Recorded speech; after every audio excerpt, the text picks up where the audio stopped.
The story you tell yourself is real. Pause for a moment and let that sentence settle in you.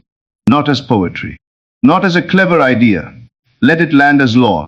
The story you are telling yourself right now about who you are, what you are worth, what you can become, what life has given you, and what life has denied you, is not merely a reflection of reality.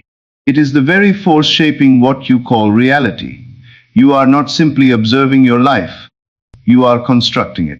Every word you silently speak to yourself, every judgment you repeat, every assumption you entertain in the privacy of your own mind is laying the foundation of your experience.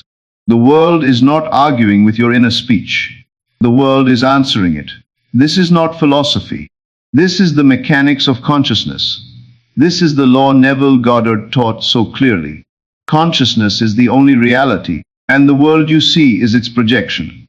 So if you have found yourself here, perhaps it is because some deeper part of you has begun to suspect that the old story is not the one you wish to live anymore.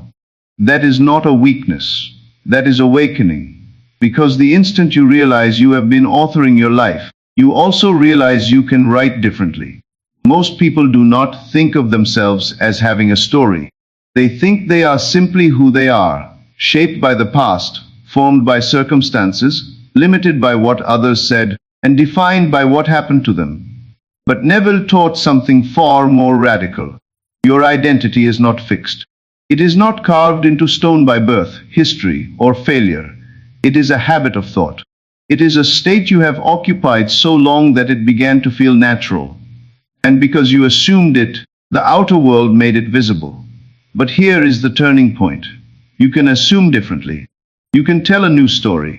And when you do it deliberately, faithfully, and persistently, your whole experience begins to reorganize itself around that new assumption.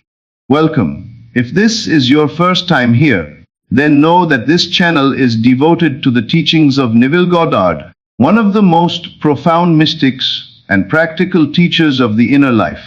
We are not here to admire these ideas from a distance. We are here to use them. Tonight, today, right now. In this message, we are going to identify the story you have been telling yourself about who you are. We are going to look at it clearly, without shame, without confusion, and without self-deception. And then we are going to do something powerful. We are going to replace it, not vaguely, not someday, not when life gets easier, right now in consciousness. I will show you how to do it, how to sustain it, and what to say to yourself so that the new story begins to live in you. By the end, you will not only understand that the story you tell yourself is real, you will know how to become the author of a new one. So settle in. This is not information to admire and forget. This is a threshold. Let us begin with the question that changes everything. What is the story of me that is currently playing in my mind? Most people, if asked to describe themselves, will give a title, a role, or a list of circumstances. They will say, I am a teacher. I am someone who struggles with money. I am unlucky in love. I am not very confident. I always fall behind. But that is not the deeper question.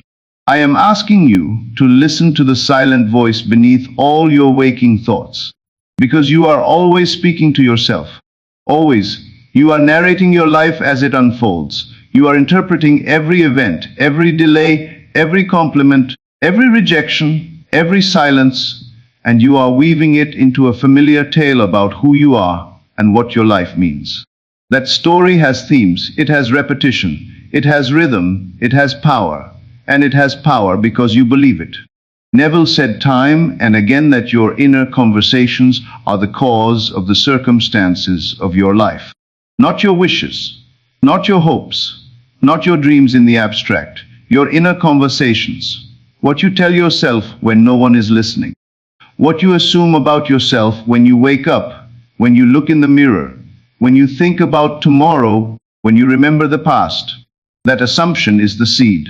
The world you live in is the harvest. If you repeatedly tell yourself, even quietly, even unconsciously, I am not enough, I never get what I want, good things happen to other people, I am too late, I always fail, then that becomes the identity you wear, and life, faithful as it is, will continue to mirror it back to you. Not because it is true in some absolute sense, but because consciousness creates reality. You are the operant power. What you assume, you become. So I want you to do something. Sit quietly for a few minutes and listen to the background commentary in your mind. Not the obvious thoughts about errands, tasks, or conversations. I mean the deeper stream, the quiet voice that defines you. It may sound like this. I never get what I want. I am not the kind of person who succeeds easily. I am always behind. People don't take me seriously. I'm not attractive enough. I'm not talented enough. I do my best, but it never changes anything. I hope for the best, but I expect disappointment. Do you hear it? That constant, subtle narration is the story, and it is not passive. It is not innocent. It is a command. You are instructing your subconscious, the builder of your world, to continue producing conditions that match the assumption you have accepted. You are saying, "This is who I am." And your deeper mind replies, "So be it." Neville often told stories of people who came to him in distress. They had tried everything. They had affirmed, visualized, prayed, and hoped, yet their lives still reflected the same old patterns. Then Neville would ask a question that cut through everything. What do you say to yourself about yourself? At first, they did not understand. But he pressed further. When something goes wrong, what do you tell yourself? When you imagine your future, who do you see yourself being? What role are you playing in your own imagination? And slowly, the truth would surface. Beneath all their effort, they had been living from a story of limitation. They had been saying silently, repeatedly, "I am the kind of person who struggles. I am not meant to have ease. I am always on the outside looking in." And no matter how much they tried to overlay that with positive thinking, the deeper story remained intact. It was the foundation, and you cannot build a new life on an old cracked foundation. The work begins there. You must identify the story, then you must tell a new one. This is the part most people miss. They try to add desire on top of an unchanged self-concept. They try to imagine wealth while still feeling poor. They try to imagine love while still believing they are unlovable. They try to imagine success while secretly identifying as a failure. And then they wonder why it collapses. It collapses because the subconscious remains loyal to the dominant assumption. If your dominant assumption is "I am lacking," then a few minutes of imagination before sleep cannot compete with the other 23 hours of self-talk that contradict it. The story you repeat most is the story that wins. So the work is not to imagine a new circumstance while remaining the same person. The work is to imagine yourself as a different person, to change the story of me. Now, perhaps you are thinking, "But my story is based on facts. I do not have money. I am alone. I have failed before." And I tell you gently, those are not facts. They are conclusions. They are interpretations of past conditions. They are not final. They are not commandments. They are not eternal unless you continue to assume them into your present. Neville taught that the past does not create the present. Consciousness creates the present, and consciousness is always now. You are not the sum total of what has happened to you. You are the sum total of what you are assuming right now. An assumption, though false when first assumed, if persisted in, will harden into fact. That works in both directions. You have been assuming limitation, and it has hardened into your life. Now you will assume something different, and that too will harden into fact. The mechanism is neutral. It does not care what story you tell. It only responds to the conviction behind it. Let me give you an example. Neville once spoke of a man who had been unemployed for months. He was skilled, qualified, and willing, but every opportunity seemed to evaporate.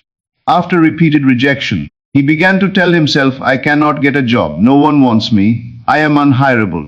And of course, every new rejection seemed to prove the story. He came to Neville not asking for a technical loan, but asking why life was against him. Neville's answer was simple. Life is not against you. You are against yourself. You are telling yourself a story of rejection, and the world is faithfully agreeing. The man objected. He said, "But I have been rejected. I am only describing reality. Neville replied, "You are not describing reality. You are creating it. Reality is not what happened. Reality is what you are assuming now." So the man began to tell a different story. He stopped saying, "I cannot get a job." He stopped replaying the rejections. He began, silently and persistently, to say, "I am employed. I am wanted. I am valued." He did not wait for evidence. He did not wait for the phone to ring. He assumed the new story first. He lived in it inwardly. He imagined the feeling of having a job. He imagined telling his wife, "I got it." He imagined the handshake, the congratulations, the relief. He did this not once, but repeatedly, until it felt natural. And within 2 weeks, an offer came. Not because he got lucky. Because he changed the story he was telling himself about who he was. He stopped being the man who could not get hired. He became the man who was in demand. And the world, as it always does, rearranged itself to match the new assumption. This is the principle. You are not a victim of your story. You are the author of it. But most people do not realize they are authoring anything. They think life is happening to them. They think they are reporting on their circumstances, when in truth they are scripting them. Every time you say, "I am not good at this, I always mess things up, I never have enough, this is just how I am," you are writing another line in the script. And your subconscious, which Neville called the servant, takes the line and makes it real. It does not resist. It does not debate. It simply creates the outward condition that corresponds to the inner speech. So if you want a different life, do not begin with your circumstances. Begin with your inner conversation. Begin with the story you tell yourself about who you are. Now let us go deeper. How do you replace the old story in practice? Not in theory, in practice. Not tomorrow. Tonight. Not in some ideal future when you feel more ready. In the quiet moments between waking and sleeping. In the pauses of the day. In the unseen chamber of your own mind. This is where the teaching becomes living power. Neville did not teach vague optimism. He taught precise assumption. He taught deliberate self-conversation. He taught the intentional occupation of a new state until it becomes dominant. So let me show you how to do it. First, decide what the new story is. Not what you want to have, not what you hope will happen, but who you are now. Because this is the key. We are not trying to get something. We are becoming someone. And once you become that person in consciousness, the things belonging to that person naturally follow. So ask yourself, if I were already living the life I desire, who would I be? Would I be confident? Would I be loved? Would I be successful? Would I be free? Would I be peaceful? Would I be abundant? Choose the quality, the identity, the state. Then craft a simple statement that declares it as present fact. I am, not I will be, not I hope to be, not I am trying to be. I am. Neville said the name of God is I am. When you say I am, you are speaking from the consciousness that creates worlds. Use it with reverence. Use it with clarity. Use it deliberately. I am prosperous. I am loved. I am confident. I am free. I am healthy. I am enough. I am secure. I am chosen. I am valued. I am guided. Choose the sentence that most directly contradicts the old story. If the old story is I am not enough, then the new story is I am more than enough. If the old story is I always struggle, then the new story is my life unfolds with ease. If the old story is I am unwanted, then the new story is I am deeply wanted and cherished. Make it simple. Make it present. Second, repeat it. Not once, not casually, not only when you feel inspired. Repeat it persistently until it becomes the dominant assumption. Neville taught that the inner conversations you repeat most often create the patterns of your life. So if you want a new pattern, you must repeat a new conversation. Saturate your consciousness with it. Say it when you wake. Say it while you walk. Say it while you work. Say it when the old story tries to rise up. Say it in the moments of doubt. Say it when the senses tell you the opposite. Say it anyway. Because you are not reacting to the outer world. You are impressing the inner world. And once the inner world is impressed, it must project itself outward. Neville once told of a woman who had lived her whole life with the feeling that she was insignificant. She was timid, overlooked, uncertain, and her entire self-image had been formed around that one story. She decided to change it. She chose a phrase, "I am confident and poised." That was all, just those words. But she repeated them constantly. She said them silently as she walked. She said them before entering a room. She said them before speaking. She said them when old feelings of inadequacy came back. At first, it felt false. It felt forced. It felt unfamiliar. But she persisted. She did not wait to feel confident before saying it. She said it in order to become confident. And within weeks, the world responded differently. People treated her differently. Opportunities opened. But more than that, she felt different. The old story, "I am insignificant," began to dissolve. The new story became natural, not because the outside changed first, but because she changed first in consciousness. The world followed. Third, feel it. This is crucial. Neville said, feeling is the secret. It is not enough to repeat words mechanically.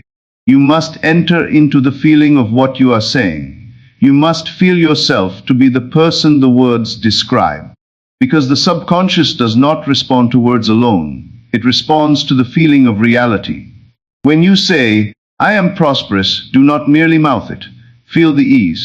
Feel the security. Feel the inner release that prosperity brings. When you say, "I am loved," feel the warmth, the tenderness, the belonging. When you say, "I am confident," feel the quiet strength, the steadiness, the groundedness. The feeling is the creative force. The feeling impresses the subconscious. And the way you cultivate the feeling is through imagination. Imagine the reality that would naturally produce it. Imagine someone congratulating you. Imagine seeing your bank account and feeling relief. Imagine walking into a room and feeling completely at home in yourself. Imagine hearing the words you long to hear. You do not need a grand scene. You need a scene that creates the feeling. Then dwell in it. Saturate yourself in it. Let it become familiar. Neville often said to assume the feeling of the wish fulfilled. That is what you are doing here. You are not wishing for a new story.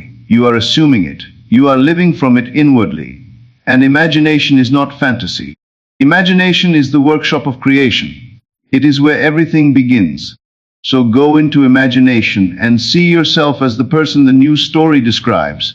Hear others speaking to you as that person. Feel what that person feels.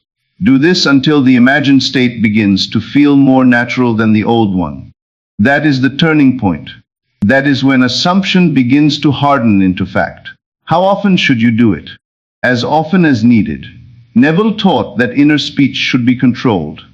That means you are not to let your mind run unattended, rehearsing fear, doubt, lack, rejection, and old identity. You are to direct it. Every time you catch yourself slipping into the old story, stop. Do not fight it. Do not shame yourself. Simply redirect. Say the new line. Return to the new story. At first, this requires vigilance, because the old story is a habit and habits have momentum. But every time you choose the new story, you weaken the old groove and deepen the new one. Neville used the image of a needle on a record. If the old groove has been played 1,000 times, it runs deep. But if you lift the needle and place it on a new track, and you keep returning to that track, eventually the old groove loses its power. The new song becomes the one that plays. That is what you are doing with your inner conversations. You are changing the track. And let me be very clear about what story you are replacing the old one with. You are replacing it with the story of the person who already is what you desire to be. Not the person trying to become it. Not the person hoping for it. The person who is it now. That is the essence of Neville's teaching. You do not become in the future what you want to be. You assume now that you are it, and the future unfolds to match. So if you desire wealth, do not say, "I will be wealthy." Say, "I am wealthy." If you desire love, do not say, "I will find love." Say, "I am loved." If you desire success, do not say, "One day I will succeed." Say, "I am successful now." And say it not as a trick to get something, but as the truth of your being in this moment. Because in consciousness, it is true. The outer world may not yet reflect it, but that does not matter. You are not waiting for the outer world to grant you permission to feel it. You are claiming it inwardly, now, and the outer world will catch up. Neville said, creation is finished. Everything that could ever be already exists in consciousness. All possible states already are. You are not creating something from nothing. You are selecting which state you will occupy. And the way you occupy a state is by assuming it, by thinking from it, by speaking from it, by feeling from it. So the new story is not something you build slowly over years. It is something you step into now. You appropriate it. You dare to assume it even while your senses deny it. Even while your bank account, your mirror, your circumstances, or your past appear to say otherwise, you assume it anyway. And in that assumption, it becomes real. Neville often quoted the scripture, "Whosoever shall say unto this mountain, Be thou removed, and shall not doubt in his heart, but shall believe that those things which he saith shall come to pass, he shall have whatsoever he saith." The mountain is the obstacle, the old story, the apparent fact that contradicts your desire, and you speak to it. Not in fear, not in begging, not in pleading. You command it by assuming it is already gone. You tell yourself a different story. And if you do not doubt in your heart, if you persist in the assumption, the mountain moves. The old story dissolves. The new story becomes lived reality. This is not metaphor. This is the mechanics of consciousness. Let me give you an example from Neville's own life. He told the story many times of how he desired to leave Barbados and come to America. He was young, he had no money, no connections, no visible means. But he wanted it intensely. Instead of dwelling on lack, instead of telling himself, "I am stuck, I cannot afford it, there is no way," he began to assume a different story. He imagined himself in New York. He felt the reality of it. He saw himself there. He heard the sounds. He felt the pavement under his feet. He did not imagine the journey. He imagined the end. He imagined the wish fulfilled. And he repeated that inner experience until it felt natural, until it felt more real than Barbados itself. Then, without forcing events, circumstances arranged themselves. Money came. Opportunity came. And he found himself in New York exactly as he had imagined. He did not make it happen by effort. He made it happen by assumption. He told himself a different story about who he was and where he was, and the world conformed. This is the promise. If you change the story you tell yourself, you change your life. Not eventually, not after endless struggle, but as soon as the new assumption becomes dominant. And the way you make it dominant is by repetition, feeling, and persistence. Do not let a day go by without returning to the new story. Do not let an hour pass, if possible, without redirecting your inner conversation back to your chosen assumption. This is not a burden. This is a liberation. Because you are finally taking responsibility for the one thing you truly control, your own consciousness. You are stepping into your power as the creator of your experience. And once you see this power work even once, you will never again be satisfied with passivity. You will never again accept circumstances as final. You will know that the inner world comes first. Now let us make this even more practical. Here is what you do tonight. Neville taught many techniques, but the one most directly connected to changing your self-concept is inner talking in the state akin to sleep. So as you lie down, relax your body. Let yourself become drowsy. You do not need to force sleep. You only need to enter that threshold between waking and sleep, where the mind becomes soft and receptive. Neville called this the state akin to sleep, and he said it is one of the most creative states available to you. In this state, the conscious mind grows quiet, resistance weakens, the subconscious becomes receptive. Then bring to mind your new story, your chosen statement. I am loved. I am prosperous. I am confident. I am whole. Whatever you have chosen, repeat it silently, gently, as though you are speaking it into the soil of your own being. Do not strain, do not push. Just let it flow through you. I am loved. I am loved. And, as you repeat it, allow yourself to feel it. Imagine a brief scene that implies it is true. Perhaps someone looking at you with affection. Perhaps hearing congratulatory words. Perhaps seeing yourself move through life with ease and dignity. You do not need to build an elaborate movie. You only need enough to generate the feeling. Then loop the feeling. Loop the phrase. Loop the scene until it becomes natural, until it feels more real than the bed beneath you. That is how you fall asleep in the new story. Why is this so powerful? Because the last feeling before sleep is carried into the subconscious, and the subconscious continues its work throughout the night. Neville said never to go to sleep in discouragement or defeat, never to sleep in the old story. Instead, sleep in the feeling of the wish fulfilled. Go to sleep as the person you are becoming, or better still, as the person you already are in consciousness.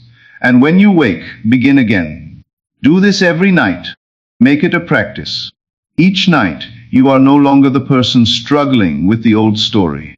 You are the person who has already assumed the new state. You are planting the seed.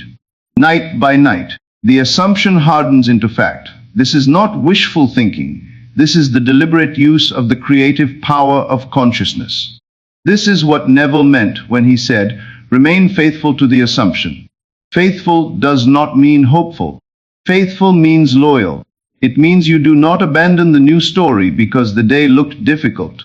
You return to it again and again. You remain with it until it becomes your natural dwelling place. During the day, practice the same discipline. Notice the old story when it appears. Do not fight it. Do not dramatize it. Do not become it. Simply replace it. If you catch yourself thinking, I am not good enough, stop and say,